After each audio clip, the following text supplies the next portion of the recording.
ಸ್ನೇಹಿತರೆ, ನಾನಿವತ್ತು ನಿಮಗೆ ಎಕ್ಸ್ಪ್ಲೇನ್ ಮಾಡ್ತಿರೋದು ಇತ್ತೀಚೆಗೆ ತಾನೇ ಬಿಡುಗಡೆಯಾಗಿರುವ ಮಿಸಸ್ ದೇಶಪಾಂಡೆ ಎಂಬ ಹಿಂದಿ ಭಾಷೆಯ one of the best serial killer investigation web series. ಈ ಸೀರೀಸ್ ನ ಕಾನ್ಸೆಪ್ಟ್ ಏನಂದ್ರೆ, ಒಂದು ರಾತ್ರಿ ತುಂಬಾನೇ ಫೇಮಸ್ ಸೆಲೆಬ್ರಿಟಿ ಆಗಿರುವ ವಿರಾಟ್ ಎಂಬಾತನನ್ನ ಒಬ್ಬ ಸೀರಿಯಲ್ ಸೈಕೋ ಕಿಲ್ಲರ್ ತುಂಬಾನೇ ಬ್ರೂಟಲ್ ಆಗಿ ಕೊಲೆ ಮಾಡ್ತಾನೆ.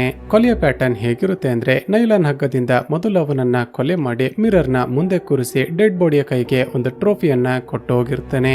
ಈಗ ಕೊಲೆಯಾಗಿರುವ ವಿಷಯ ಗೊತ್ತಾಗಿ ತಕ್ಷಣ ಸ್ಥಳಕ್ಕೆ ಬಂದ ಪೊಲೀಸರಿಗೆ ತುಂಬಾನೇ ಶಾಕ್ ಆಗುತ್ತೆ. ಯಾಕಂದ್ರೆ 25 ವರ್ಷಗಳ ಹಿಂದೆ ಸೀರಿಯಲ್ ಕಿಲ್ಲರ್ ಆಗಿರುವ ಚಿತ್ರದ ಹೀರೋಯಿನ್ ಸೀಮಾ ದೇಶಪಾಂಡೆ 8 ಜನರನ್ನ ಸೇಮ್ ಇದೇ ಪ್ಯಾಟರ್ನ್ ನಲ್ಲಿ ಕೊಲೆ ಮಾಡಿ ಅರೆಸ್ಟ್ ಆಗಿ ಜೈಲಲ್ಲಿರ್ತಾಳೆ. ಈಗ ಸೇಮ್ ಪ್ಯಾಟರ್ನ್ ನಲ್ಲೇ ಕೊಲೆಗಳು ನಡೀತಿವೆ ಅಂದ್ರೆ ಒಂದ ಸೀಮಾ ದೇಶಪಾಂಡೆನೆ ಮಾಡಿರ್ಬೇಕು, ಅಥವಾ ಆಕೆ ಸ್ಟೈಲ್ ಅನ್ನ ಫಾಲೋ ಮಾಡಿ ಯಾರಾದ್ರೂ ಕಾಪಿ ಕ್ಯಾಟ್ ಸೀರಿಯಲ್ ಕಿಲ್ಲರ್ ಈ ರೀತಿ ಮಾಡ್ತಿರ್ಬಹುದು.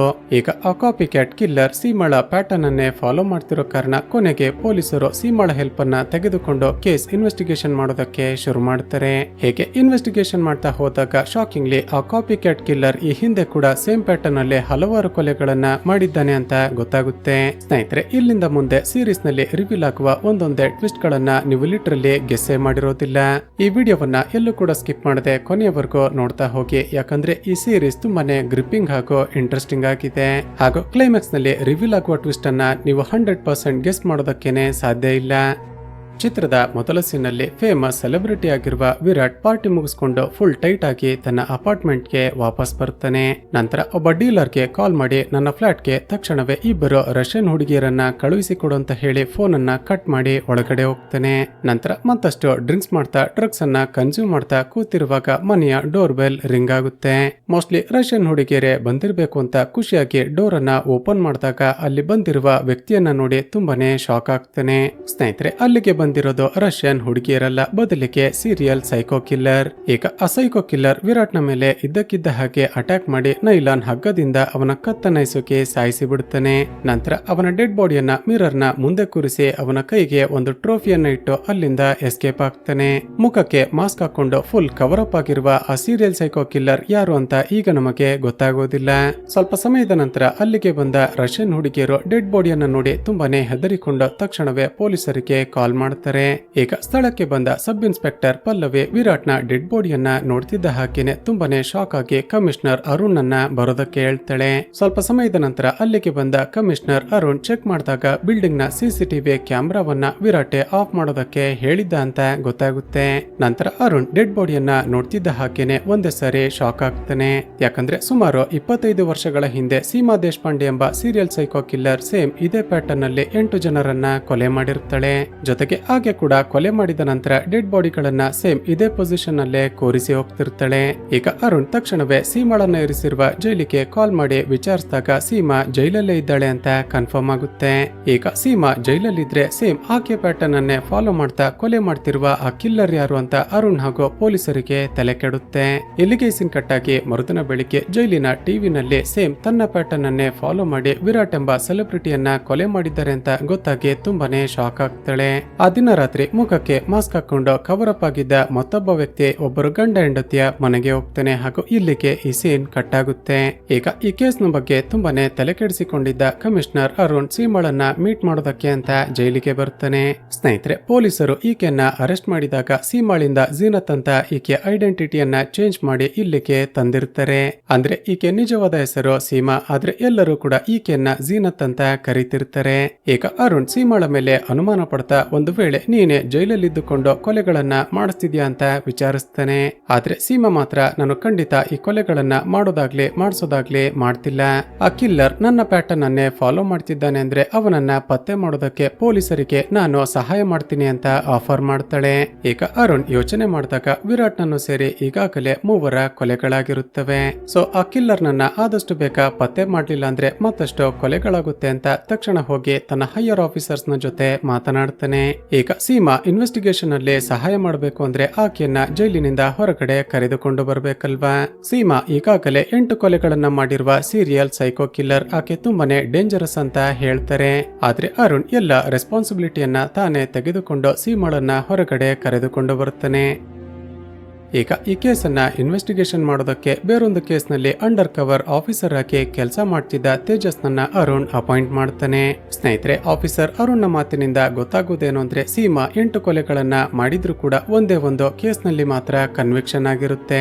ಇಲ್ಲಿಗೆ ಸೀನ್ ಕಟ್ ಆಗಿ ನಂತರದ ಸೀನ್ ನಲ್ಲಿ ತನ್ನ ಫ್ರೆಂಡ್ ದಿವ್ಯಾ ಜೊತೆ ಸೇರ್ಕೊಂಡು ಒಂದು ಬ್ಯೂಟಿ ಪಾರ್ಲರ್ ಅನ್ನ ರನ್ ಮಾಡ್ತಿರುವ ತೇಜಸ್ನ ಹೆಂಡತಿ ತಾನ್ವಿಯನ್ನ ನೋಡ್ತೀವಿ. ತೇಜಸ್ ಯಾವಾಗ ನೋಡಿದ್ರು ಕೇಸು ಇನ್ವೆಸ್ಟಿಗೇಷನ್ ಅಂತ ತನಗೆ ಪರ್ಸನಲ್ ಟೈಮ್ ಅನ್ನ ಕೊಡ್ತಿಲ್ಲ ಅಂತ ತಾನ್ವಿ ತುಂಬಾನೇ ಜಗಳ ಮಾಡ್ತಿರ್ತಾಳೆ. ಇನ್ನು ತೇಜಸ್, ತಾನ್ವಿ ಹಾಗೂ ಅವನ ತಾತ ಎಲ್ಲರೂ ಒಂದೇ ಮನೆಯಲ್ಲಿ ವಾಸ ಮಾಡ್ತಿರ್ತಾರೆ. ಈಗ ಸೀಮಾ ಇನ್ವೆಸ್ಟಿಗೇಷನ್ ನ ಹೆಸರಿನಲ್ಲಿ ಪೊಲೀಸರಿಂದ ತಪ್ಪಿಸಿಕೊಳ್ಬಾರ್ದು ಅಂತ ಒಂದು ಮನೆಗೆ ಎಲ್ಲ ಕಡೆ ಸಿಸಿಟಿವಿ ಕ್ಯಾಮೆರಾಗಳನ್ನ ಫಿಕ್ಸ್ ಮಾಡಿ ಅಲ್ಲಿಗೆ ಕರೆದುಕೊಂಡು ಬರ್ತಾರೆ.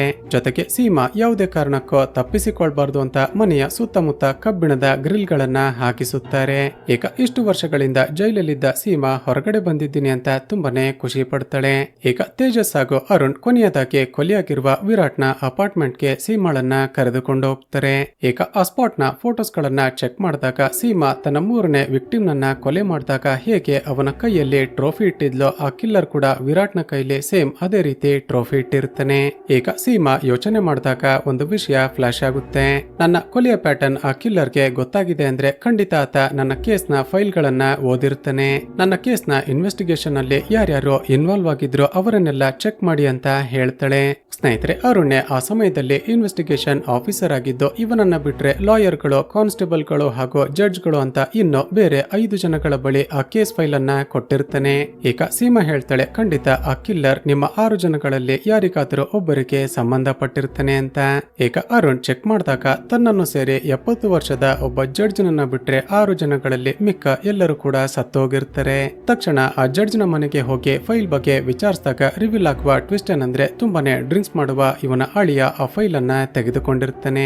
ಸ್ನೇಹಿತರೆ, ಈ ಜಡ್ಜ್ ನ ಅಳಿಯ ಬೇರೆ ಯಾರು ಅಲ್ಲ, ಸ್ವಲ್ಪ ಸಮಯದ ಮುಂಚೆ ಮುಖವನ್ನ ಕವರ್ ಅಪ್ ಮಾಡ್ಕೊಂಡು ರಾತ್ರಿ ಹೊತ್ತು ಒಂದು ಮನೆಗೆ ನುಗ್ಗಿದ್ದ ಅಲ್ವಾ, ಅವನೇ ಈ ಹೋಶ್. ಸ್ನೇಹಿತರೆ, ಈಗ ಒಂದು ಫ್ಲಾಶ್ ಬ್ಯಾಕ್ ನ ಮೂಲಕ ರಿವೀಲ್ ಆಗುವ ಟ್ವಿಸ್ಟ್ ಏನಂದ್ರೆ ಸುಮಾರು 4-5 ವರ್ಷಗಳ ಹಿಂದೆ ಹೋಶ್ ಜೈಲಿಗೆ ಬಂದು ಸೀಮಾಗೆ ಒಂದು ಲೆಟರ್ ಅನ್ನ ಕೊಟ್ಟು ಹೋಗಿರ್ತಾನೆ. ಸ್ನೇಹಿತರೆ, ವಿಚಿತ್ರ ಕ್ಯಾರೆಕ್ಟರ್ ನ ವ್ಯಕ್ತಿಯಾಗಿದ್ದ ಆ ಹೋಶ್ ಸೀಮಾಳ ಕೇಸ್ ಫೈಲ್ ಅನ್ನ ಓದಿ ಆಕೆಯ ಫ್ಯಾನ್ ಆಗಿರ್ತಾನೆ. ಅಂದ್ರೆ ಆ ಲೆಟರ್ ನಲ್ಲಿ ಸಮಾಜದಲ್ಲಿ ಕೆಡಕನ್ನ ಮಾಡುವ ವ್ಯಕ್ತಿಗಳಿಗೆ ನಿಮ್ಮ ರೀತಿನೇ ನಾನು ಕೂಡ ಶಿಕ್ಷೆ ಕೊಡ್ತೀನಿ ಅಂತ ಬರ್ದಿರುತ್ತಾನೆ. ಆದ್ರೆ ಆ ಲೆಟರ್ ಅನ್ನ ಓದಿದ್ದ ಹಾಗೇನೆ ಸೀಮಾಗೆ ಕನ್ಫರ್ಮ್ ಆಗಿರುತ್ತೆ ಹೋಶ್ ಒಬ್ಬ ಕಿಲ್ಲರ್ ಅಲ್ಲ, ಬದಲಿಗೆ ಅವನಿಗೆ ಮೆಂಟಲಿ ಪ್ರಾಬ್ಲಮ್ ಇದೆ ಅಂತ. ಈಗ ಯಾವುದಕ್ಕೂ ತೇಜಸ್ ಹಾಗೂ ಅರುಣ್ ಆ ಹೋಶ್ ನನ್ನ ಅರೆಸ್ಟ್ ಮಾಡಬೇಕು ಅಂತ ಆತ ಕೆಲಸ ಮಾಡ್ತಿದ್ದ ಜಾಗಕ್ಕೆ ಹೋಗಿ ಸರ್ಚ್ ಮಾಡ್ತಾರೆ. ಸ್ನೇಹಿತರೆ, ಸೀಮಾ ಹೇಳಿದ ಹಾಗೆ ಈ ಹೋಶ್ಗೆ ನಿಜವಾಗಿಯೂ ಮೆಂಟಲಿ ಪ್ರಾಬ್ಲಮ್ ಇರುತ್ತೆ. ಯಾಕಂದ್ರೆ ಕೆಲಸದಲ್ಲಿ ತನ್ನ ಮ್ಯಾನೇಜರ್ ತನಗೆ ಬೈದ ಅಂತ ಅವನ ಹೆಂಡತಿ ಹಾಗೂ ಮಗಳನ್ನ ಕಿಡ್ನಾಪ್ ಮಾಡ್ಕೊಂಡು ಬಂದು ಅವನಿಗೆ ಬ್ಲಾಕ್ ಮೇಲ್ ಮಾಡ್ತಿರ್ತಾನೆ. ಈಗ ಕೊನೆಗೂ ಪೊಲೀಸರು ಹೋಶ್ ನನ್ನ ಪತ್ತೆ ಮಾಡಿ ಅವನನ್ನ ಅರೆಸ್ಟ್ ಮಾಡಿ ಅವನ ಮ್ಯಾನೇಜರ್ ನ ಮಗಳು ಹಾಗೂ ಹೆಂಡತಿಯನ್ನ ಸೇವ್ ಮಾಡ್ತಾರೆ. ಈಗ ತೇಜಸ್ ಆ ಹೋಶ್ಗೆ ಸರಿಯಾಗಿ ಹೊಡೆದು ವಿಚಾರಿಸ್ತಾನೆ. ಆದ್ರೆ ಆತ ನೋಡಿದ್ರೆ ನಾನು ಕೇವಲ ಸೀಮಾ ಬಳಿನೇ ಎಲ್ಲವನ್ನ ಹೇಳ್ತೀನಿ ಅಂತ ಹೇಳ್ತಾನೆ. ಸರಿ ಅಂತ ಅವನನ್ನ ಸೀಮಾಳ ಜೊತೆ ಮಾತನಾಡಿಸ್ತಾರೆ. ಆದ್ರೆ ಸೀಮಾ ಮಾತನಾಡ್ತಾ ಹೋಶ್ ನನ್ನ ಪಕ್ಕ ಕೇಳಿದು ಅವನ ಕಿವಿಯಲ್ಲಿ ಏನನ್ನೋ ಹೇಳ್ತಾಳೆ. ಆತ ಸೀಮಾಳ ಮಾತುಗಳನ್ನ ಕೇಳ್ತಿದ್ದ ಹಾಗೇನೆ ತುಂಬಾನೇ ದುಃಖದಿಂದ ಅಳೋದಕ್ಕೆ ಶುರು ಮಾಡ್ತಾನೆ. ಇಲ್ಲಿಗೆ ಸೀನ್ ಕಟ್ಟಾಗಿ ಆ ದಿನ ರಾತ್ರಿ ಒಬ್ಬ ವ್ಯಕ್ತಿ ರಾತ್ರಿ ಹೊತ್ತು ಪಬ್ ನಲ್ಲಿ ಒಬ್ಬಳು ಹುಡುಗಿಯ ಜೊತೆ ಡ್ಯಾನ್ಸ್ ಮಾಡ್ತಿರ್ತಾನೆ. ಆಗ ಮತ್ತದೆ ಸೈಕೋ ಕಿಲ್ಲರ್ ನೈಲಾನ್ ಹಗ್ಗವನ್ನ ತೆಗೆದುಕೊಂಡು ಬಂದು ಹಿಂದಿನಿಂದ ಅವನ ಮೇಲೆ ಅಟ್ಯಾಕ್ ಮಾಡ್ತಾನೆ ಹಾಗೂ ಇಲ್ಲಿಗೆ ಈ ಸೀನ್ ಕಟ್ ಆಗುತ್ತೆ. ನಂತರದ ಸೀನ್ ನಲ್ಲಿ ಆ ಸೈಕೋ ಕಿಲ್ಲರ್ ಸೇಮ್ ಪ್ಯಾಟರ್ನ್ ಅಲ್ಲಿ ಆ ವ್ಯಕ್ತಿಯನ್ನ ಕೂಡ ಕೊಲೆ ಮಾಡ್ತಿರೋದನ್ನ ತೋರಿಸಲಾಗುತ್ತೆ. ಆ ದಿನ ರಾತ್ರಿ ಸೀಮಾ ಮಲಗಿದ್ದಾಗ ಚಿಕ್ಕ ವಯಸ್ಸಲ್ಲಿ ತನ್ನ ಜೊತೆ ನಡೆದಿದ್ದ ಒಂದು ಘಟನೆಯನ್ನ ನೆನೆಸಿಕೊಂಡು ತುಂಬಾನೇ ಅಳ್ತಿರ್ತಾಳೆ. ಸ್ನೇಹಿತರೆ, ಸೀಮಾಗೆ ಚಿಕ್ಕ ವಯಸ್ಸಿನಿಂದಲೂ ಕೂಡ ಭರತನಾಟ್ಯಂ ಅಂದ್ರೆ ತುಂಬಾನೇ ಇಷ್ಟ ಇರುತ್ತೆ. ಸೀಮಾ ಒಂದು ದಿನ ಭರತನಾಟ್ಯಂ ಪ್ರಾಕ್ಟೀಸ್ ಮಾಡ್ತಿರುವಾಗ ಅಲ್ಲಿಗೆ ಒಬ್ಬ ವ್ಯಕ್ತಿ ಬರ್ತಾನೆ. ಅವನನ್ನ ನೋಡ್ತಿದ್ದ ಹಾಗೇನೆ ಸೀಮಾ ತುಂಬಾನೇ ಹೆದರಿಕೊಳ್ತಾಳೆ ಹಾಗೂ ಇಲ್ಲಿಗೆ ಈ ಸೀನ್ ಕಟ್ ಆಗುತ್ತೆ. ಮರುದಿನ ಬೆಳಿಗ್ಗೆ ಸೇಮ್ ಪ್ಯಾಟರ್ನ್ ಅಲ್ಲೇ ಮತ್ತೊಬ್ಬ ವ್ಯಕ್ತಿಯ ಕೊಲೆಯಾಗಿದೆ ಅಂತ ಗೊತ್ತಾಗ್ತಿದ್ದ ಹಾಗೆ ತೇಜಸ್ ಹಾಗೂ ಅರುಣ್ ತಕ್ಷಣ ಸ್ಪಾಟ್ಗೆ ಬರ್ತಾರೆ. ಈಗ ಅರುಣ್ ಆ ಬಿಲ್ಡಿಂಗ್ ಅನ್ನ ಕೂಡ ಚೆಕ್ ಮಾಡ್ತಾನೆ. ನೋಡಿದ್ರೆ ಆ ಜಾಗದಲ್ಲಿದ್ದ ಸಿಸಿಟಿವಿ ಕ್ಯಾಮ್ರಾಗಳನ್ನ ಕೂಡ ಕಿಲ್ಲರೇ ಆಫ್ ಮಾಡಿರ್ತಾನೆ. ಈಗ ಸಿಟಿಯಲ್ಲಿ ಬ್ಯಾಕ್ ಟು ಬ್ಯಾಕ್ ಸೀರಿಯಲ್ ಕೊಲೆಗಳು ನಡೀತಿದ್ರು ಕೂಡ ಪೊಲೀಸರು ಕಿಲ್ಲರ್ ನನ್ನ ಪತ್ತೆ ಮಾಡೋದಕ್ಕೆ ಸಾಧ್ಯ ಆಗ್ತಿಲ್ಲ ಅಂತ ನ್ಯೂಸ್ ಪೇಪರ್ ನವರು ತುಂಬಾನೇ ಬೈತಿರ್ತಾರೆ. ಈಗ ಹೋಶ್ ಹಾಗೂ ಸೀಮಾ ಪೊಲೀಸರ ಕಸ್ಟಡಿಯಲ್ಲೇ ಇದ್ದಾರೆ. ಆದರೂ ಕೂಡ ಮತ್ತೊಂದು ಕೊಲೆಯಾಗಿದೆ ಅಂದ್ರೆ ಖಂಡಿತ ಆ ಸೈಕೋ ಕಿಲ್ಲರ್ ಸೀಮಾಳ ಕೇಸನ್ನ ತುಂಬಾನೇ ಕ್ಲೋಸ್ ಆಗಿ ಅಬ್ಸರ್ವ್ ಮಾಡಿದ್ದಾನೆ. ಅದೇ ಸಮಯಕ್ಕೆ ವಯಸ್ಸಾಗಿರುವ ಜಡ್ಜ್ ತೇಜಸ್ಗೆ ಕಾಲ್ ಮಾಡಿ ಒಂದು ವಿಷಯವನ್ನ ಹೇಳ್ತಾರೆ.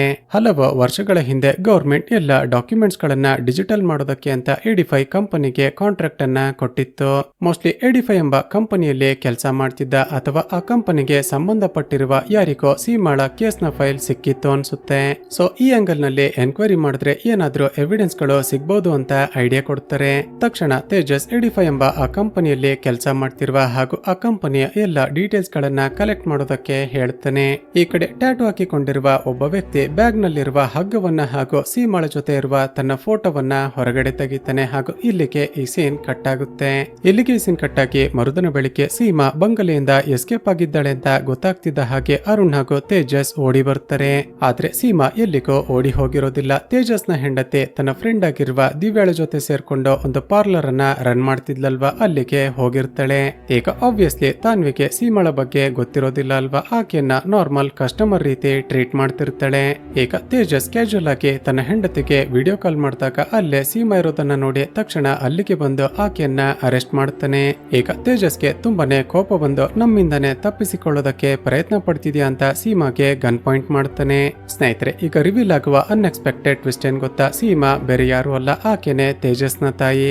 ಸ್ನೇಹಿತರೆ, 25 ವರ್ಷಗಳ ಹಿಂದೆ ಸೀಮಾ ಜೈಲಿಗೆ ಹೋದಾಗ ಇವಳ ತಂದೆ ತನ್ನ ಮೊಮ್ಮಗನಿಗೆ ಸೀಮಾಳ ಬಗ್ಗೆ ಏನನ್ನು ಕೂಡ ಇನ್ಫಾರ್ಮ್ ಮಾಡದೆ ಬೆಳೆಸಿರುತ್ತಾನೆ. ಇಲ್ಲಿ ಗೊತ್ತಾಗುವ ಮತ್ತೊಂದು ವಿಷಯವೇನೆಂದ್ರೆ ಕಮಿಷನರ್ ಅರುಣ್ಗೂ ಕೂಡ ಗೊತ್ತಿರುತ್ತೆ ತೇಜಸ್ಸೇ ಸೀಮಾಳ ಮಗ ಅಂತ. ಈಗ ತನ್ನ ತಾಯಿಯೊಬ್ಬಳು ಅರೆಸ್ಟ್ ಆಗಿ ಜೈಲಿಗೆ ಹೋಗಿರುವ ಸೀರಿಯಲ್ ಕಿಲ್ಲರ್ ಅಂತ ಗೊತ್ತಾಗ್ತಿದ್ದ ಹಾಗೆ ತೇಜಸ್ ತುಂಬಾನೇ ಬ್ರೇಕ್ ಡೌನ್ ಆಗ್ತಾನೆ. ಈ ಕಡೆ ಸಬ್ ಇನ್ಸ್ಪೆಕ್ಟರ್ ಪಲ್ಲವಿ ಆ ಎಡಿಫೈ ಎಂಬ ಕಂಪನಿಯ ಬಗ್ಗೆ ಚೆಕ್ ಮಾಡಿದಾಗ ಮತ್ತೊಂದು ಟ್ವಿಸ್ಟ್ ರಿವೀಲ್ ಆಗುತ್ತೆ. ಸುಮಾರು 9 ತಿಂಗಳ ಹಿಂದೆ ಆ ಕಂಪನಿಯಲ್ಲಿ ಕೆಲಸ ಮಾಡ್ತಿದ್ದ ಸುನಿಲ್ ಎಂಬಾತನನ್ನ ಸೇಮ್ ಪ್ಯಾಟರ್ನ್ ನಲ್ಲೇ ಕೊಲೆ ಮಾಡಲಾಗಿರುತ್ತೆ. ಈ ಕಡೆ ಸೀಮಾ ತನ್ನ ಮಗ ಹಾಗೂ ಅರುಣ್ಗೆ ತಾನು ಯಾಕೆ ಕೊಲೆ ಮಾಡೋದಕ್ಕೆ ಶುರು ಮಾಡಿದೆ ಅಂತ ಒಂದು ಫ್ಲಾಶ್ ಬ್ಯಾಕ್ ಅನ್ನ ಹೇಳ್ತಾಳೆ. ಸ್ನೇಹಿತರೆ, ಸೀಮಾ ಮದುವೆಯಾಗಿ ಕೆಲವು ತಿಂಗಳ ನಂತರ ಇವಳ ಗಂಡ ಒಂದು ಆಕ್ಸಿಡೆಂಟ್ ನಲ್ಲಿ ಸತ್ತೋಗಿರ್ತಾನೆ. ಸೀಮಾ ತನ್ನ ಮಗ ತೇಜಸ್ ನನ್ನ ಕರೆದುಕೊಂಡು ಒಂದು ಸಣ್ಣ ರೆಸ್ಟೋರೆಂಟ್ ಅನ್ನ ರನ್ ಮಾಡಿ ಜೀವನ ಮಾಡ್ತಿರ್ತಾಳೆ. ಹೀಗಿರುವಾಗ್ಲೇ ಒಂದು ರಾತ್ರಿ ಕುಡಿದು ಫುಲ್ ಟೈಟ್ ಆಗಿದ್ದ ಜೋಸೆಫ್ ಎಂಬ ಒಬ್ಬ ಕಸ್ಟಮರ್ ಇವಳ ಜೊತೆ ಮಿಸ್ಬಿಹೇವ್ ಮಾಡೋದಕ್ಕೆ ಶುರು ಮಾಡ್ತಾನೆ. ನಂತರ ಆಕೆಯನ್ನ ಅಲ್ಲೇ ಇದ್ದ ನೈಲಾನ್ ಹಗ್ಗದಿಂದ ಕಟ್ಟಿ ಹಾಕಿ ಹಿಂದೆ ಇರುವ ಬಾವಿಯ ಬಳಿ ಎಳೆದುಕೊಂಡು ಹೋಗಿ ಅತ್ಯಾಚಾರ ಮಾಡೋದಕ್ಕೆ ಪ್ರಯತ್ನ ಪಡ್ತಾನೆ. ಆದ್ರೆ ಸೀಮಾ ತಪ್ಪಿಸಿಕೊಂಡು ಅವನ ಜೊತೆ ಫೈಟ್ ಬ್ಯಾಕ್ ಮಾಡಿ ಅದೇ ನೈಲಾನ್ ಹಗ್ಗದಿಂದ ಅವನ ಕತ್ತನ್ನ ಹಿಸುಕಿ ಸಾಯಿಸಿ ಬಿಡ್ತಾಳೆ. ನಂತರ ಸೀಮಾಳ ತಂದೆಗೆ ಈ ವಿಷಯ ಗೊತ್ತಾದಾಗ ತನ್ನ ಮಗಳನ್ನ ಕಾಪಾಡೋದಕ್ಕೆ ಅಂತ ಆ ವ್ಯಕ್ತಿಯ ಡೆಡ್ ಬಾಡಿಯನ್ನ ಬಾವಿಯ ಒಳಗಡೆ ಎಸೆದು ಬಿಡುತ್ತಾನೆ. ನಂತರ ರಾತ್ರಿ ಪೂರ್ತಿ ಈ ವಿಷಯ ಯಾರಿಗೂ ಕೂಡ ಗೊತ್ತಾಗಬಾರದು ಅಂತ ಆ ಬಾವಿಗೆ ಪ್ಲಾಸ್ಟಿಂಗ್ ಮಾಡಿ ಮುಚ್ಚಿ ಹಾಕ್ತಾನೆ. ಆದ್ರೆ ಜೋಸೆಫ್ ರೆಸ್ಟೋರೆಂಟ್ ಗೆ ಬಂದಾಗ ತನ್ನ ಜೊತೆ ತನ್ನ ಚಿಕ್ಕ ಮಗ ಅಲೆಕ್ಸ್ ನನ್ನ ಕರೆದುಕೊಂಡು ಬಂದಿರ್ತಾನೆ. ಸೀಮಾ ತನ್ನ ತಂದೆಯನ್ನ ಕೊಲೆ ಮಾಡ್ತಿರೋದನ್ನ ಅಲೆಕ್ಸ್ ಕೂಡ ನೋಡಿರ್ತಾನೆ. ಮೋಸ್ಟ್ಲಿ ತಾನು ಮಾಡ್ತಿರುವ ಕೊಲೆಯನ್ನ ನೋಡಿದ ಅಲೆಕ್ಸೆ ಅದೇ ಪ್ಯಾಟರ್ನ್ ಅನ್ನ ಫಾಲೋ ಮಾಡ್ತಾ ಕೊಲೆಗಳನ್ನ ಮಾಡ್ತಿರ್ಬಹುದು ಅಂತ ಅನುಮಾನ ಪಡ್ತಾರೆ. ಸರಿ, ಅಲೆಕ್ಸ್ಗೆ ಏನಾಯ್ತು ಅಂತ ವಿಚಾರಿಸಿದಾಗ ಆತ ಅನಾಥನಾಗಬಾರ್ದು ಅಂತ ನನ್ನ ಜೊತೆನೆ ಇರಿಸಿಕೊಂಡು ಸಾಕಿದ್ದೆ.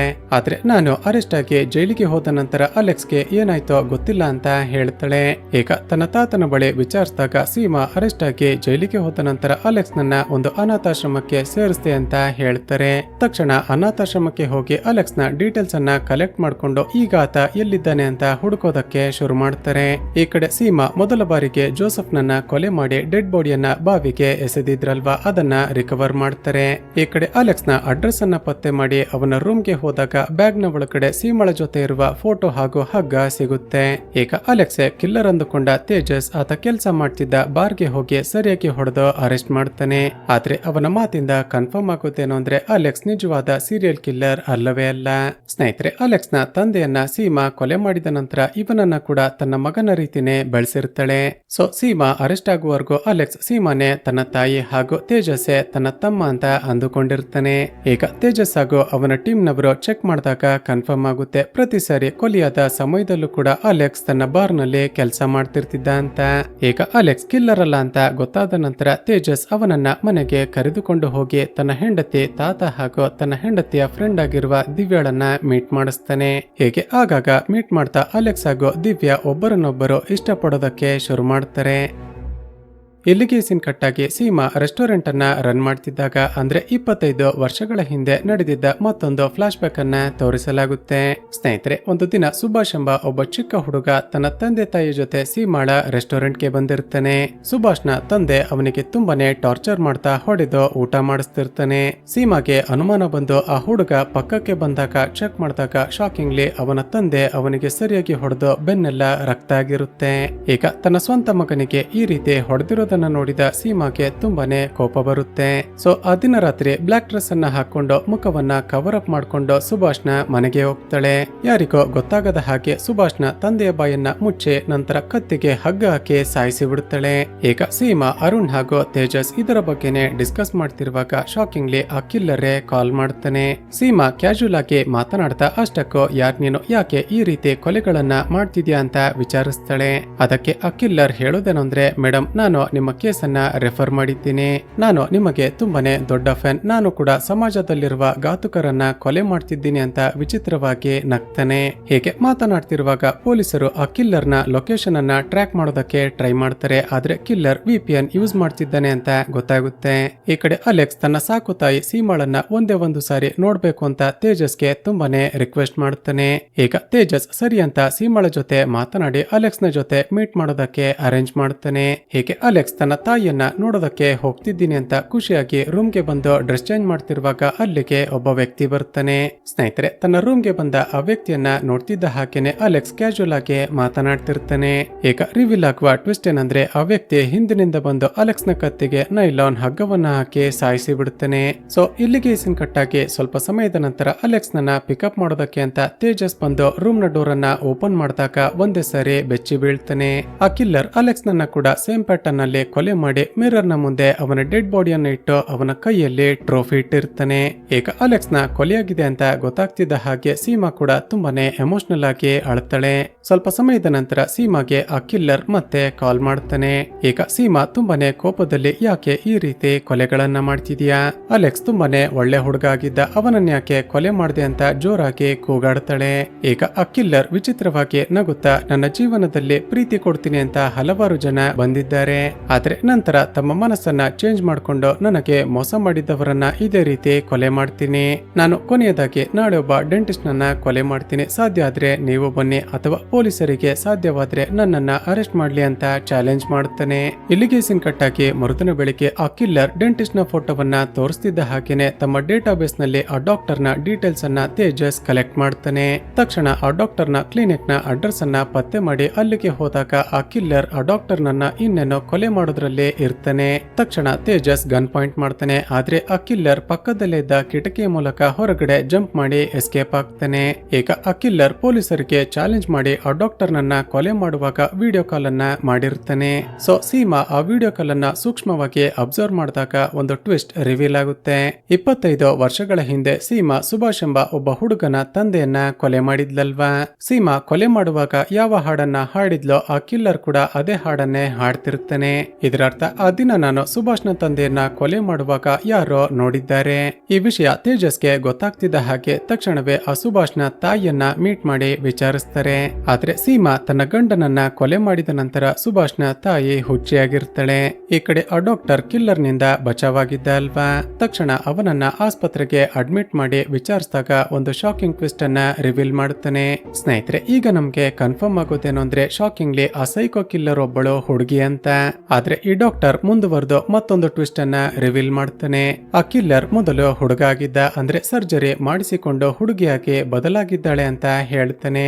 ಸೊ ತನ್ನ ಬಳಿ ಶಫಾಲಿ ಅಂತ ಹೇಳಿಕೊಂಡಿದ್ದ ಆಕೆಯೊಬ್ಬಳು ಟ್ರಾನ್ಸ್ಜೆಂಡರ್ ಅಂತ ಗೊತ್ತಾಗ್ತಿದ್ದ ಹಾಗೇನೆ ಈ ಡಾಕ್ಟರ್ ಬ್ರೇಕಪ್ ಮಾಡಿಕೊಳ್ಳೋದಕ್ಕೆ ಟ್ರೈ ಮಾಡಿರ್ತಾನೆ. ಸೊ ಅದೇ ಕಾರಣಕ್ಕೇನೆ ಆಕೆ ಇವನನ್ನ ಕೊಲೆ ಮಾಡೋದಕ್ಕೆ ಪ್ರಯತ್ನ ಪಟ್ಟಿರ್ತಾಳೆ. ಈಗ ತೇಜಸ್ಗೆ ಒಂದು ವೇಳೆ ಸುಭಾಷೆ ಆ ಹುಡುಗಿಯಾಗಿರ್ಬಹುದು ಅಂತ ಅನುಮಾನ ಶುರುವಾಗುತ್ತೆ. ಈಗ ಸುಭಾಷ್ನ ಫ್ಯಾಮಿಲಿ ಬಗ್ಗೆ ವಿಚಾರಿಸಿದಾಗ ರಿವೀಲ್ ಆಗುವ ಮತ್ತೊಂದು ಟ್ವಿಸ್ಟ್ ಏನ್ ಗೊತ್ತಾ? ಸುಭಾಷ್ ಯಾವಾಗ ನೋಡಿದ್ರು ಕನ್ನಡಿ ಮುಂದೆ ನಿಂತು ಹುಡುಗಿ ರೀತಿ ರೆಡಿ ಆಗ್ತಿದ್ದ ಅಂತಾನೆ ಅವನ ತಂದೆ ಅವನಿಗೆ ತುಂಬಾನೇ ಹೊಡಿತಿರ್ತಾನೆ. ಆದ್ರೆ ಸೀಮಾ ಸುಭಾಷ್ನ ತಂದೆ ತನ್ನ ಮಗನಿಗೆ ತುಂಬಾನೇ ಅಬ್ಯೂಸ್ ಮಾಡ್ತಿದ್ದಾನೆ ಅಂತ ಅವನನ್ನ ಕೊಲೆ ಮಾಡಿರ್ತಾಳೆ. ಈಗ ತೇಜಸ್ ಹಾಗೂ ಸೀಮಾಗೆ ಕನ್ಫರ್ಮ್ ಆಗುತ್ತೆ, ಸುಭಾಷ್ ಹುಡುಗಿಯಾಗಿ ಬದಲಾದ ನಂತರ ತಾನು ಕೂಡ ಬೇರೆ ಹುಡುಗಿಯರ ರೀತಿ ಹುಡುಗರನ್ನ ಪ್ರೀತಿ ಮಾಡಬೇಕು ಅಂತ ಆಸೆ ಪಟ್ಟಿದ್ದಾಳೆ. ಆದ್ರೆ ಈಕೆ ಒಬ್ಬಳು ಟ್ರಾನ್ಸ್ಜೆಂಡರ್ ಅಂತ ಗೊತ್ತಾಗ್ತಿದ್ದ ಹಾಗೆ ಹುಡುಗರು ಈಕೆ ಜೊತೆ ಬ್ರೇಕಪ್ ಮಾಡಿಕೊಂಡಿದ್ದಾರೆ. ಸೊ ಇದೇ ಕಾರಣಕ್ಕೆ ಆ ಸುಭಾಷ್ ನನ್ನ ಪ್ಯಾಟರ್ನ್ ಅನ್ನ ಫಾಲೋ ಮಾಡ್ತಾ ಒಬ್ಬೊಬ್ಬರನ್ನೇ ಕೊಲೆ ಮಾಡ್ತಿದ್ದಾನೆ ಅಂತ ಕನ್ಫರ್ಮ್ ಆಗುತ್ತೆ. ಈಗ ಒಂದು ಫ್ಲಾಶ್ ಬ್ಯಾಕ್ ನ ಮೂಲಕ ಗೊತ್ತಾಗೋದೇನಂದ್ರೆ ತಾನು ಹುಡುಗಿ ರೀತಿ ರೆಡಿ ಆಗ್ತಿದ್ದೆ ಅಂತ ಸುಭಾಷ್ನ ತಂದೆ ಯಾವಾಗ್ಲೂ ಹೊಡಿತಿದ್ದೆ ಅಲ್ವಾ. ಸೊ ಒಂದು ರಾತ್ರಿ ಸೀಮಾ ತನ್ನ ತಂದೆಯನ್ನ ಕೊಲೆ ಮಾಡಿದಾಗ ಸುಭಾಷ್ ತುಂಬಾನೇ ಖುಷಿ ಪಟ್ಟಿರ್ತಾನೆ. ಆದ್ರೆ ಕೆಲವು ದಿನಗಳ ನಂತರ ಸೀಮಾ ಅರೆಸ್ಟ್ ಆಗಿ ಜೈಲಿಗೆ ಹೋದ್ಲು ಅಂತ ಗೊತ್ತಾಗಿ ತುಂಬಾನೇ ಬೇಜಾರಾಗಿರ್ತಾನೆ. ಈ ಕಡೆ ಅವನ ತಾಯಿಗೆ ಮೆಂಟಲ್ ಪ್ರಾಬ್ಲಮ್ ಶುರುವಾದ ಕಾರಣ ಆಕೆಯನ್ನ ಕರೆದುಕೊಂಡು ಹೋಗಿ ಹುಚ್ಚಾಸ್ಪತ್ರೆಗೆ ಸೇರಿಸ್ತಾನೆ. ಹೀಗೆ ಹಲವು ವರ್ಷಗಳ ನಂತರ ಅಂದ್ರೆ ಸುಭಾಷ್ ಬೆಳೆದು ದೊಡ್ಡವನಾದ ನಂತರ ತಮ್ಮ ಮನೆಯನ್ನ ಸೇಲ್ ಮಾಡಿ ಅದರಿಂದ ಬಂದ ದುಡ್ಡಲ್ಲಿ ತನ್ನ ಜೆಂಡರ್ ಅನ್ನ ಚೇಂಜ್ ಮಾಡಿಸಿಕೊಳ್ತಾನೆ. ಅಂದ್ರೆ ಆಪರೇಷನ್ ಮಾಡಿಸಿಕೊಂಡು ಹುಡುಗನಿಂದ ಹುಡುಗಿಯಾಗಿ ಕನ್ವರ್ಟ್ ಆಗ್ತಾನೆ. ಸ್ನೇಹಿತರೆ, ಈಗ ರಿವೀಲ್ ಆಗುವ ಅಲ್ಟಿಮೇಟ್ ಹಾಗೂ ಅನ್ಎಕ್ಸ್ಪೆಕ್ಟೆಡ್ ಟ್ವಿಸ್ಟ್ ಏನ್ ಗೊತ್ತಾ? ಹೀಗೆ ಆಪರೇಷನ್ ಮಾಡಿಸ್ಕೊಂಡು ಹುಡುಗಿಯಾಗಿ ಬದಲಾಗಿರುವ ಆ ಸುಭಾಷ್ ಬೇರೆ ಯಾರು ಅಲ್ಲ, ತೇಜಸ್ನ ಹೆಂಡತಿಯಾಗಿರುವ ತಾನ್ವಿ ಜೊತೆ ಸೇರ್ಕೊಂಡು ಬ್ಯೂಟಿ ಪಾರ್ಲರ್ ಅನ್ನ ರನ್ ಮಾಡ್ತಿರುವ ದಿವ್ಯಾ.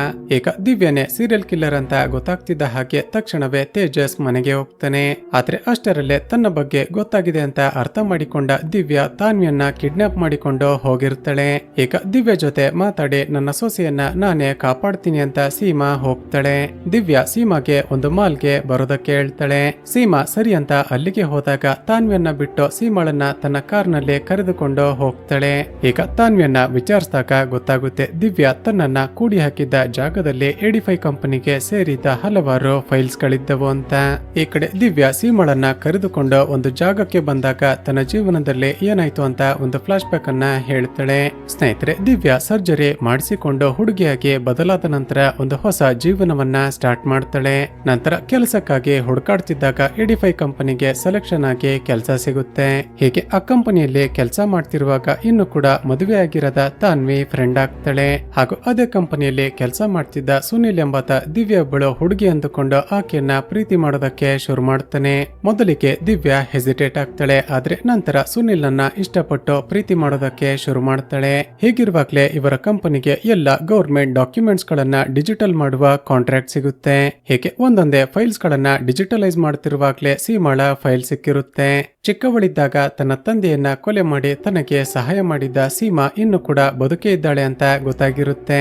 ಹೀಗೆ ತುಂಬಾನೇ ಕಾನ್ಫಿಡೆನ್ಷಿಯಲ್ ಆಗಿದ್ದ ಆ ಫೈಲ್ಸ್ ಗಳನ್ನ ಓದ್ತಾ ಸೀಮಾಳ ಬಗ್ಗೆ ದಿವ್ಯಾ ಎಲ್ಲವನ್ನೂ ತಿಳಿದುಕೊಂಡಿರ್ತಾಳೆ. ಅಂದ್ರೆ ಸೀಮಾ ಯಾಕೆ ಕೊಲೆ ಮಾಡೋದಕ್ಕೆ ಶುರು ಮಾಡಿದ್ಲು ಹಾಗೂ ಆಕೆ ಕೊಲೆಯ ಪ್ಯಾಟರ್ನ್ ಏನೋ ಹೀಗೆ ಎಲ್ಲವನ್ನೂ ತಿಳಿದುಕೊಳ್ತಾಳೆ. ಹೀಗಿರುವಾಗ್ಲೇ ತೇಜಸ್ ಹಾಗೂ ತಾನ್ವಿ ಪ್ರೀತಿ ಮಾಡಿ ಮದುವೆ ಆಗ್ತಾರೆ. ಈಕೆ ಕೂಡ ಅವಳ ಫ್ಯಾಮಿಲಿ ಜೊತೆ ಕ್ಲೋಸ್ ಆಗ್ತಾಳೆ. ಹೀಗೆ ಕೆಲವು ದಿನಗಳು ಕಳೆದ ನಂತರ ದಿವ್ಯಾ ತನ್ನ ಮೊದಲನೇ ಕೊಲೆಯನ್ನ ಅಂದ್ರೆ ತಾನು ಪ್ರೀತಿ ಮಾಡ್ತಿದ್ದ ಸುನಿಲ್ ನನ್ನ ಕೊಲೆ ಮಾಡ್ತಾಳೆ. ಸುನಿಲ್ ನನ್ನ ಕೊಲೆ ಮಾಡೋದಕ್ಕೆ ಕಾರಣವೇನಂದ್ರೆ ಇಬ್ಬರು ಪ್ರೀತಿ ಮಾಡ್ತಿದ್ದ ಕಾರಣ ಒಂದು ದಿನ ಇಂಟಿಮೇಟ್ ಆಗೋದಕ್ಕೆ ಅಂತ ಹೋದಾಗ ಸುನಿಲ್ಗೆ ಈಕೆ ಹುಡುಗಿಯಲ್ಲ ಅಂತ ಗೊತ್ತಾಗಿರುತ್ತೆ. ದಿವ್ಯಾ ನಡೆದದ್ದನ್ನೆಲ್ಲ ಎಕ್ಸ್ಪ್ಲೇನ್ ಮಾಡಿ ದಯವಿಟ್ಟು ನನ್ನಿಂದ ದೂರ ಆಗ್ಬೇಡ ಅಂತ ಸುನಿಲ್ಗೆ ತುಂಬಾನೇ ಬೇಡಿಕೊಂಡಿರ್ತಾಳೆ. ಆದ್ರೆ ಆತ ಮಾತ್ರ ನೀನು ಹುಡುಗಿ ಅಂತ ಸುಳ್ಳು ಹೇಳಿ ನನಗೆ ಮೋಸ ಮಾಡಿಬಿಟ್ಟೆ ಅಂತ ಸರಿಯಾಗಿ ಹೊಡೆದು ಬಿಡುತ್ತಾನೆ. ಹೇಗೆ ಸುನಿಲ್ ಸರಿಯಾಗಿ ಹೊಡೆದಿದ್ದ ಕಾರಣ ದಿವ್ಯಾ ಹಲವಾರು ದಿನ ಆಸ್ಪತ್ರೆಯಲ್ಲಿ ಟ್ರೀಟ್ಮೆಂಟ್ ಅನ್ನ ಪಡೆದುಕೊಂಡು ಹುಷಾರಾಗಿರುತ್ತಾಳೆ. ನಂತರ ಅದೇ ಕೋಪದಲ್ಲಿ ನಿನ್ನ ಜೊತೆ ಮಾತನಾಡಬೇಕು ಅಂತ ಅವನನ್ನ ಬಾವಿಯ ಬಳಿ ಕರೆದುಕೊಂಡು ಹೋಗಿ ಕುತ್ತಿಗೆಗೆ ಹಗ್ಗ ಹಾಕಿ ಸಾಯಿಸಿ ಬಿಡುತ್ತಾಳೆ. ಹೀಗೆ ಸುನಿಲ್ ನನ್ನ ಸಾಯಿಸಿದ ನಂತರ ದಿವ್ಯಾ ಮತ್ತಷ್ಟು ಜನ ಹುಡುಗರ ಜೊತೆ ರಿಲೇಶನ್ಶಿಪ್ ಅನ್ನ ಸ್ಟಾರ್ಟ್ ಮಾಡ್ತಾಳೆ. ಆದರೆ ಎಲ್ಲರೂ ಕೂಡ ದಿವ್ಯಾ ಒಬ್ಬಳು ಹುಡುಗಿಯಲ್ಲ ಅಂತ ಗೊತ್ತಾಗ್ತಿದ್ದ ಹಾಗೆ ಬ್ರೇಕಪ್ ಮಾಡಿಕೊಳ್ತಿರ್ತಾರೆ. ಸೊ ದಿವ್ಯಾ ಸುನಿಲ್ ನನ್ನ ಹೇಗೆ ಕೊಲೆ ಮಾಡಿದ್ಲೋ ಸೇಮ್ ಅದೇ ಪ್ಯಾಟರ್ನ್ ಅನ್ನ ಯೂಸ್ ಮಾಡಿ ಎಲ್ಲರನ್ನು ಕೊಲೆ ಮಾಡ್ತಾಳೆ. ಸ್ನೇಹಿತರೆ, ಸೀಮಾಳ ಕೇಸ್ ಫೈಲ್ ಅನ್ನ ಓದಿ ತುಂಬಾನೇ ಇನ್ಫ್ಲೂಯೆನ್ಸ್ ಆಗಿದ್ದ ದಿವ್ಯಾ ತಾನು ಕೊಲೆ ಮಾಡುವಾಗ ಸೀಮಾಳ ಪ್ಯಾಟರ್ನ್ ಅನ್ನೇ ಫಾಲೋ ಮಾಡ್ತಿರ್ತಾಳೆ. ಈಗ ಸೀಮಾ ತುಂಬಾನೇ ಕ್ಲೆವರ್ ಆಗಿ ತನ್ನಿರುವ ಲೊಕೇಶನ್ ಅನ್ನ ತನ್ನ ಮಗನಿಗೆ ಶೇರ್ ಮಾಡ್ತಾಳೆ. ತಕ್ಷಣ ಟೀಮ್ ಅನ್ನ ಕರೆದುಕೊಂಡು ತೇಜಸ್ ಅಲ್ಲಿಗೆ ಬರ್ತಾನೆ. ದಿವ್ಯಾ ತಪ್ಪಿಸಿಕೊಳ್ಳೋದಕ್ಕೆ ಟ್ರೈ ಮಾಡ್ತಾಳೆ, ಆದ್ರೆ ಆತ ಶೂಟ್ ಮಾಡಿಬಿಡ್ತಾನೆ. ನಂತರ ತನ್ನ ತಾಯಿ ಸೀಮಾ ಎಲ್ಲಿದ್ದಾಳೆ ಅಂತ ನೋಡಿದ್ರೆ ಆಕೆ ಕೂಡ ಎಸ್ಕೇಪ್ ಆಗಿರ್ತಾಳೆ. ಈಗ ದಿವ್ಯಾಳನ್ನ ನನ್ನ ತಾಯಿ ಎಲ್ಲಿ ಅಂತ ವಿಚಾರಿಸಿದಾಗ ಮತ್ತೊಂದು ಶಾಕಿಂಗ್ ಟ್ವಿಸ್ಟ್ ಅನ್ನ ರಿವೀಲ್ ಮಾಡ್ತಾಳೆ. ಸ್ನೇಹಿತರೆ, ದಿವ್ಯಾ ಸೀಮಾಳ ಕೇಸ್ ಫೈಲ್ ಅನ್ನ ರೆಫರ್ ಮಾಡ್ತಿದ್ದಾಗ ಅವಳ ಚಿಕ್ಕ ವಯಸ್ಸಲ್ಲಿ ನಡೆದಿದ್ದ ಒಂದು ಟ್ರಾಮಾ ಸಿಚುವೇಶನ್ ಅನ್ನ ಎಕ್ಸ್ಪ್ಲೇನ್ ಮಾಡ್ತಾಳೆ. ಸ್ನೇಹಿತರೆ, ಸೀಮಾ ಚಿಕ್ಕವಳಿದ್ದಾಗ ಶಾಕಿಂಗ್ಲಿ ಇವಳ ಸ್ವಂತ ತಂದೆನೆ ಈಕೆ ಮೇಲೆ ಅಬ್ಯೂಸ್ ಮಾಡಿರ್ತಾನೆ. ತನ್ನ ಗಂಡನ ಬಿಹೇವಿಯರ್ ನೋಡಿ ತನ್ನ ಮಗಳು ಸೀಮಾಳನ್ನ ಕಾಪಾಡೋದಕ್ಕೆ ಅಂತ ಇವಳ ತಾಯಿ ಬಂದಿರ್ತಾಳೆ. ಆದ್ರೆ ಶಾಕಿಂಗ್ಲಿ ಸೀಮಾಳ ತಂದೆ ಕುಡಿದ ನಶೆಯಲ್ಲಿ ಇವಳ ತಾಯಿಯನ್ನ ಹೊಡೆದು ಸಾಯಿಸಿ ಬಿಡುತ್ತಾನೆ. ಸೊ ಅಂದಿನಿಂದ ಸೀಮಾ ತನ್ನ ತಂದೆಯನ್ನ ಕಂಡ್ರೆ ಸಾಕು ತುಂಬಾನೇ ಹೆದರಿಕೊಳ್ತಿರ್ತಾಳೆ. ಸೊ ಇದೇ ವಿಷಯವನ್ನೇ ಆದಿ ದಿನ ರಾತ್ರಿ ಸೀಮಾ ಮಲಗಿ ಯೋಚನೆ ಮಾಡ್ತಾ ತುಂಬಾನೇ ಹತ್ತಿರ್ತಾಳೆ.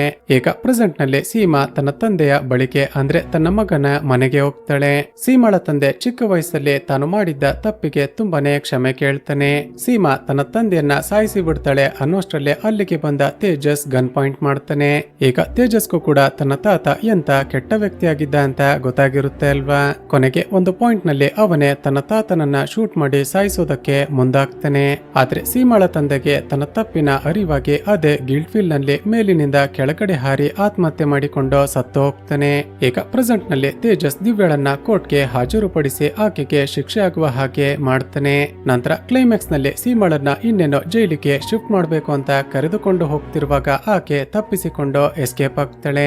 ಚಿತ್ರದ ಎಂಡ್ಸಿನಲ್ಲಿ ಕ್ಯಾಮ್ರಾ ನಿಧಾನಕ್ಕೆ ಝೂಮ್ ಇನ್ ಆದಾಗ ಸೀಮಾ ಸಿಟಿಯಿಂದ ತುಂಬಾನೇ ದೂರದಲ್ಲಿ ಒಂದು ಬಸ್ ನಲ್ಲಿ ಹೋಗ್ತಿರ್ತಾಳೆ. ಹಾಗೂ ಇಲ್ಲಿಗೆ ಈ ಸೀರೀಸ್ ಎಂಡ್ ಆಗುತ್ತೆ. ಸ್ನೇಹಿತರೆ, ಈ ಸೀರೀಸ್ ನಿಮಗೆ ಇಷ್ಟವಾಗಿದ್ರೆ ವಿಡಿಯೋಗೆ ಒಂದು ಲೈಕ್ ಮಾಡಿ ಶೇರ್ ಮಾಡೋದನ್ನ ಮರೆಯಬೇಡಿ. ಇದೇ ರೀತಿಯ ಮತ್ತಷ್ಟು ವಿಡಿಯೋಸ್ಗಾಗಿ ಈ ಚಾನಲ್ ಅನ್ನ ಸಬ್ಸ್ಕ್ರೈಬ್ ಮಾಡಿಕೊಂಡು ಪಕ್ಕದಲ್ಲೇ ಇರುವ ಬೆಲ್ ಐಕಾನ್ ಅನ್ನ ಪ್ರೆಸ್ ಮಾಡಿ.